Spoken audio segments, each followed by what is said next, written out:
Yüzüm kalmadı, inni sana söyleyemeyene gözüm bağladı. Başkaların yalan yalan sözlerimin ağladı. Ananayda git burumdan inni yürek yağdadı. Ya burlum sadamı ananım, sen hakta yalanlara men inanım. Bağışla beni, utanım. Ters fikirlere dinle, men utanım senden.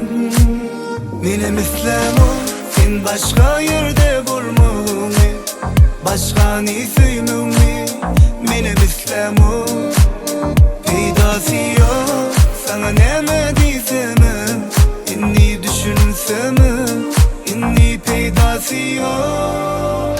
Yüzüm kalmadı, inni sana söyleyemeyene gözüm bağladı.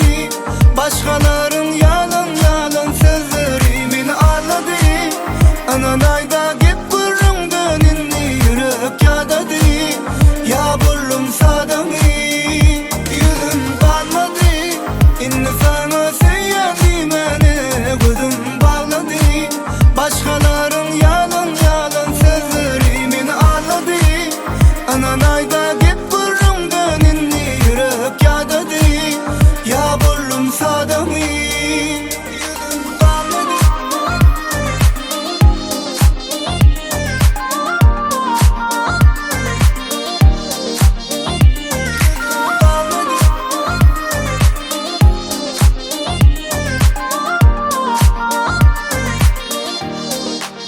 Benim İslam'ım sen başka yerde bulmamı, başka ne söymemi. Benim İslam'ım